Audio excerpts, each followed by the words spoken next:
No nii. Mis on siis mehine ja mehisus? Minu jaoks rahu ja rahulikkus. Jah, eks meil on mehed võiks hoida ja kaitsta. Et see võib-olla see kaitsmine, hoidmine võib-olla mingi nihkesse läinud ehk, et liiga palju sükest kaitsmist, võib-olla ka oma ideede kaitsmist ja sükest vastandumist ja seda, aga lihtsalt seda hoidmist. Ja selle rahu keskel võib-olla tõesti on see. Ja seda rahu saame me läbi selle, et me oleme tasakaalus. Meie mikrobioom on paigas, mineraalaineid ja vitamiine on piisavalt, toitumine on korras, hingamine, lõdvestus, kõik see muu, et see annabki selle võimaluse olla rahulik. Jah, just, ja see panigi mind mõtlema, et me oleme tervikuna, me oleme spirituaalsed, vaimsed, eks, ja ka füüsilised olendid. Et kõik, mis Jaagup räägib, siia juurde ka jõud, füüsiline jõud, seesama vaimne jõud, jääda rahulikuks pingeolukorras ja seda jõudu demonstreerib ka meie närvisüsteem, eks ole. Kuidas kas me võitleme, kas me taastume, kas me võtame õigeid otsuseid vastu, et meie keha on tervik ja jõud on lahutamatu osa, et kindlasti üks, kuidas me saame treenida, on füüsilist poolt, aga täpselt sama palju peaksime vaimset poolt. Ehk siis see on kindlasti mehisuse osa. Ja mina toon siia juurde veel ausus, et see on ka mehisuse tee, et ausus enda vastu eelkõige ja läbi selle ka ausus teiste vastu. Nõus. Minu missioon, ma olen selle nüüd sõnastanud 40+ vanuses, et see on jätkusuutlik tervise edendamine. Ja eelkõige meestel, sest elu on mind viinud kokku paljude meestega, keda ma olen sunnitud või on olnud võimalus treenida kaitseväest saati ja spordiklubides ja mul on ka endal 2 poega, kes on nüüd 10 ja 8. Ehk siis ma näen seda infot, mida nüüd ka AI ajastul on nii meeletult palju, et kuidas alustada, mida me peame tegema, mida me meestena peaksime teadma, mida mitte. Et siis oma 20+ aastat kogemust teisi treenides, üksuseid treenides seda psühholoogiat, vaimset ja ka füüsilist poolt ja kokku pannes olen jõudnud lihtsate lahendusteni, mis on kõigile tehtavad. Et ma tahan, et läbi selle tegevuse ja läbi selle laagri ja üldse ürituste ja treeningute, et mehed ja ka naised leiaksid selle lihtsuse liikumises, et nad ei jätaks seda kunagi pooleli, et nad oleksid ka tervislikud, võimelised liikuma 80-selt, 100-selt. Ja selleks on vaja teha väikeseid samme iga päev. 5 minutit iga päevaselt, see on 100 tunde elu lõpuks. Ja see ongi minu mõte. Ja nüüd teeme rahulikult 8 korda proovi. Just, jah, küünarnukid hoiad sirgena. Ja tee just ja ainult abaluud. Väga ilusti. Pisike aktivatsiooniharjutus. Ja nüüd mõtled selle peale. Ja kui sul õnnestub natukene rindkerega avada, siis lai lihasele, eks. Ehk siis nüüd ma teen sama asjaga lähen. Just. Ja proovi käed natuke sirgemaks hoida, kui saad. Op, väga hea, väga tugev. Just. Ja tõmba üles. Just. Tugev.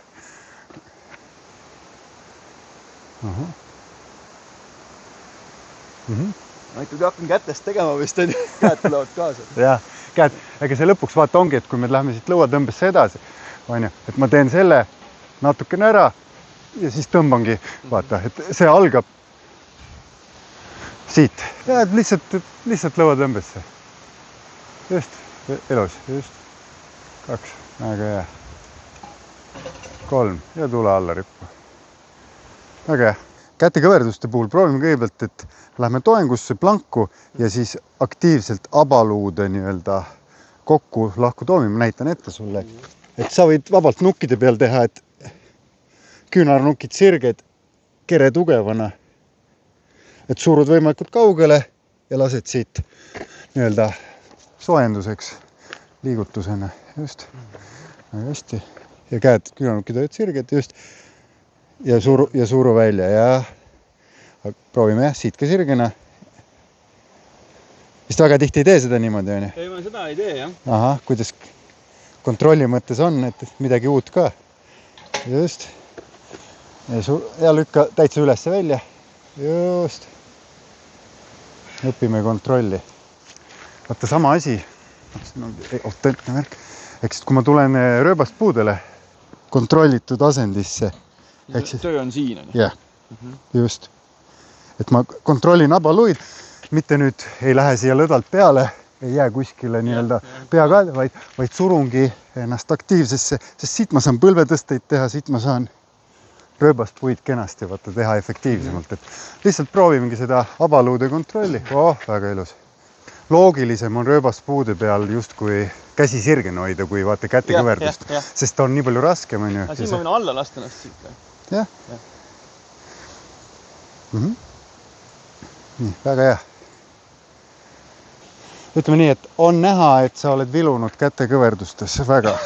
Et neid ja suru kannad maha. Jah, kas sul tuleb, ma olen natuke erinevad vikkusega, et lihtsalt kerest oled kontrollitud. Tule natukene ettepoole veel. Sa mõtled siit? Jah. Okei. Väga, suru veel. Raske, jah. Aina, siin on tunda, et siin on mingid lihased, mis ei ole tööd saanud. Nii ja ongi, et kui ma treenin praegu, mul on see maailmameistrivõistlusel minu alas sees, et 2 minutiga 100 tuleb mul. Ja siin ei ole enam nurga all. Saabki tulla, eks, ja siit.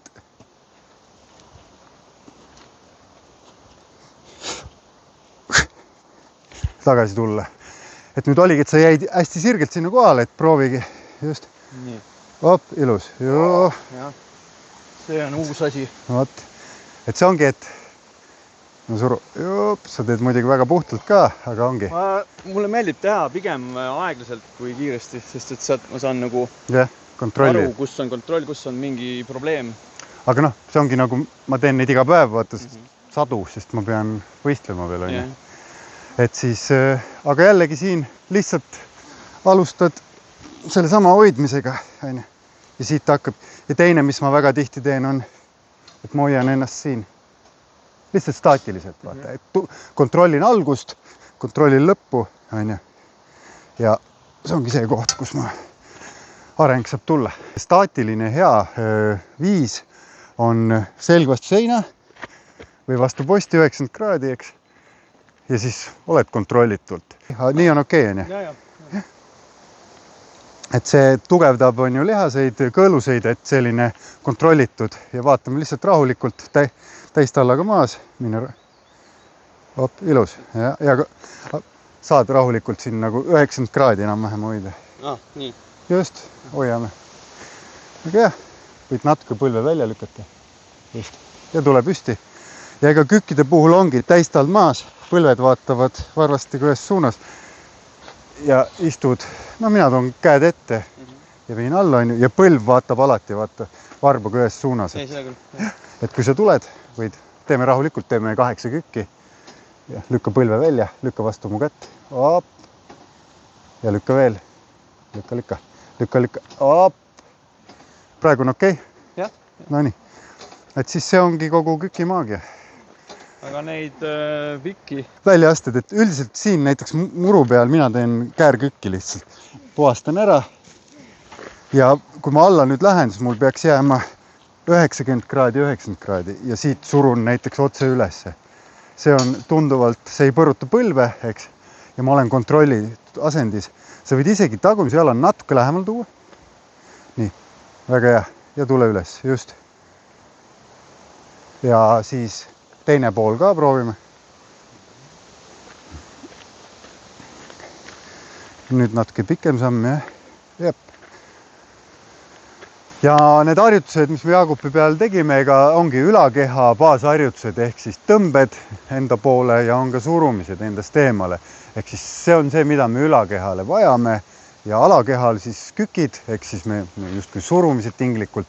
Ainuke, mis jäi puudu, mida kindlasti saab ka seal laagris veel, mida te iga päev eluliselt teete, on siis alakehale tõmbed, ehk siis millegi maast üles tõstmine või kes jõusaalis käib, siis jõutõmbed. Et 4 baasharjutust. Et mina ise rohkem harjutusi kui 10 ei teegi enam. Ma olen võtnud suured harjutused, et kükk väljaaste ongi kätekõverdus tipp, on ju lõuatõmbed, rõngastel kere lähendamist ja samamoodi siis jõutõmme ja sangpommiga jõutõmme ongi 8, rippes jalatõsted ja 9 ja ülejäänud kõik on juba lihtne nii-öelda lihtsalt boonusena, et võta need toimivad asjad, mis on baasina, ehk siis mis hõlmavad su kogu keha treenimist ja kasuta neid efektiivselt ja sa teedki treeningu nauditavamaks, sest on vähem muutujaid. Üks nüanss, mida me enesekaitse juures tihtipeale kasutatakse, on igasugused lukud. Et on siis näiteks randmelukk on niisugune asi, mida kasutatakse palju, jiu-jitsus ja mujalgi ja sõjaväelistes käsitsevõitlustes ka, kuna mees on turvistatud ja nii edasi, aga tihtipeale randmelukkudega on niisugune asi, et inimesed ei saa aru, nad õpivad neid natukene ja siis nad teevad ja siis ei tule näiteks välja või siis teevad trennis ja siis lähevad koju, teevad naise peale ei tule välja ja siis on küsimus, mis värk on. Et siin on nagu lihtsalt võib-olla inimkeha või anatoomia mõistmine ja mehhanismid, mis töötavad ja mehhanismid, mis ei tööta ja siis kuidas nad töötavad. Ehk siis millest ma räägin, ongi kangi printsiip. Kui me võtame inimese keha nagu üks kang, teine kang ja kolmas kang on ju, et siis nende kangide mõjutamine nii-öelda ahelana on see, mis töötab. Ja kuidas siis meil on toetuspunkt, antud juhul, kui sa lihtsalt rahulikult toetad oma käe siia, siis siin ongi toetuspunkt. Ma võtan siit 90 kraadis enam-vähem. Seda saavutada ka mingis olukorras sõltuvalt on võimalik, aga tihtipeale, kui valesti teha, siis ei tule välja. Aga kui meil juba on see olukord siin lihtsalt näitamiseks, kuidas see töötab, on see, et kui ma nüüd siit hakkan keerama seda liigest, siis esimesena läheb see lukku, nüüd hakkab tulema juba küünarliiges järgi. Kui me jätkame seda, siis tuleb õlaliiges järgi ja nüüd kui jätkame, siis tuleb terve selg ja kui me läheme alla, siis me saame inimese alla panna. Ehk siis see saab töötada ainult siis, kui kõik need asjad töötavad. Et kui meil kuskil see ahel nagu katkeb, näiteks siin, ja ma edasi ei lähe, siis ma ei võta sinu keha üle kontrolli. Ma võin sul nagu kätt väänata, teha sulle haiget, aga kontrolli ma ei saa. Kontrolli ma saan ainult siis, kui mul on lülisammas tuleb kaasa. Et siis sa oled täielikult mul selles ahelas. Enamasti meesterahvad on kunagi kangi kasutanud oma elus, kui nad natuke tööd teinud. Et saad aru, et kui nad panevad kivi alla selle kangi, siis seal on toetuspunkt, kui ma nüüd siit seda liigutan, siis liigub see. Nüüd, mis on see variant, millega tavaliselt eksitakse, on see, et kõik muu on õige, ainult et see toetuspunkt on see, kus minul käed praegu on. See hakkab liikuma. Kui ma hakkan mingit sükst asja tegema siin, siis mitte midagi ei saa juhtuda, ei saagi juhtuda, ma võin hakata väänama ja siis ise hakata siin nagu üritama väänata sind, sul võib-olla natukene ebamugav ja valus on ju, aga mehhanism kui selline ei tööta. Ja miks ta ei tööta? Seepärast, et kui toetuspunkt liigub, siis ei saa kangi printsiip töötada. Ehk siis toetuspunkt kui selline peab jääma sellele ühele kohale. Ehk siis mina siin selle toetuspunktina annan sulle surve, mina ei liigu kuhugi, sina liigud. Et siit saab võtta järgmisi lukke ja viia ja panna, konvoeerida ja teha igast asju, aga lihtsalt printsiip kui selline on see, et aru saada, et toetuspunkt ei tohi liikuda, muidu kangi printsiip ei tööta. Ja kui see ahel ei ole sul lülisambani väljas, siis ei saa keha üle kontrolli. See ongi oluline osa, et me saaks keha üle kontrolli. Muidu me lihtsalt vääname, teeme haiget, ajame vihaseks. Ehk siis väänasid kellegi kätt, tüüp sai vihaseks, andis sulle molli. et see on nagu see asi. Et anatoomiast. Sama, et selja taga ka, et peaks tegelikult ka randme, kui selja tagant võtad, on mitte lihtsalt ümber siit, sest et tegelikult ju saab vabamalt. See võib ka alguse saada kas või näpust, et selles mõttes, kui ma siit samast sellest näpust teen, kõik see sama asi läheb tööle. Kui palju keegi venitab natukene jälle harjumatu valus on ju, aga sisuliselt printsiip on siin samas, on jälle üks kang, teine kang on ju järgmine. Et see, kust ma seda alustan, kas ma alustan seda jalast, kas ma alustan seda peast, kuskilt nagu, et see ahel töötaks, et peavad nagu. Ja kuna meil on liigesed, siis need on põhimõtteliselt mõeldavad kui kangid. Mõnel võib-olla tekib küsimus, et mis asja. Priit siin lasi praegu, suur mees lasi teha, on ju. Näitasin, kuidas see süsteem töötab, aga jällegi, mis juhtub, ongi see, et tuleb inimene, kes on tugev teile vastu, sa võtad siit kinni, hakkad väänama, tema ei lase, tema ütleb, ma ei taha, et sa mind väänad. Ja vaata, mis siin on, mina selle vastu ei saa. Ehk siis siin on meil erinevaid tundlikud punktid, mis lülitavad siis välja lihased, antud juhul siis need, mis rannet hoiavad.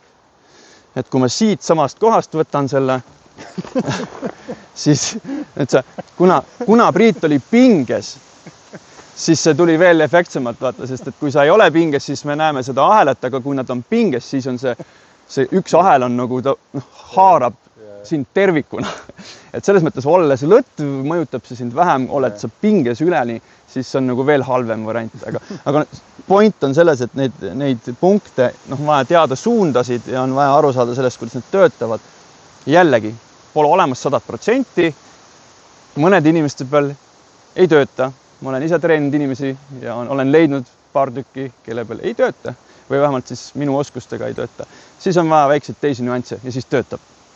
Aga kombinatsioonina kindlasti töötab. Et ei tohi sinna jääda kinni, et kui ei töötad, siis on maailma otsas. Laagrisse ootame siis mehi, kes soovivad ise endaga tegeleda, et nende tervis oleks parem, nii vaimne kui füüsiline, kes huvituvad õigest toitumisest, huvituvad sellest, et meie stressitase ja hirmud ja muud saaks kõik alla ja nende energia ja jõud üles. Nii, milliseid mehi me laagrisse ootame? Absoluutselt kõiki, keda eelkõige ja tegelikult meid kõiki huvitab ju, kuidas oma tervist paremini juhtida, kontrollida, kuidas saada ennast paremasse seisundisse, ehk siis füüsiliselt, vaimselt ja kõik need võib-olla uued uskumused, äkki tekib mõni uus hea harjumus, mis aitab meid olla ka terved 10, 20, 40 aasta pärast. Ehk et väike muutus täna ja võib olla see, et suured muutused nii tervises, suhetes, eluviisis, elustiilis ka 10, 20 aasta pärast. Ei ole üldse oluline, et inimene oleks füüsiliselt heas vormis juba, sportlane, heade harjumustega, need tulevad alati kasuks. Aga kui sa näed, et sa tahad alustada, siis mitte kunagi ei ole liiga hilja. Täna on täpselt see õige päev või on siis, kui laagri toimub, et pole paremat viisi alustada, kui kasutada teiste kogemusi ja mina, Jaagup ja teised laagri korraldajad kindlasti jagame kõiki neid teadmisi kogemusi, mis meil on aastakümnete jooksul, kamba peale aastasadade jooksul tekkinud, et sinu algus oleks lihtsalt.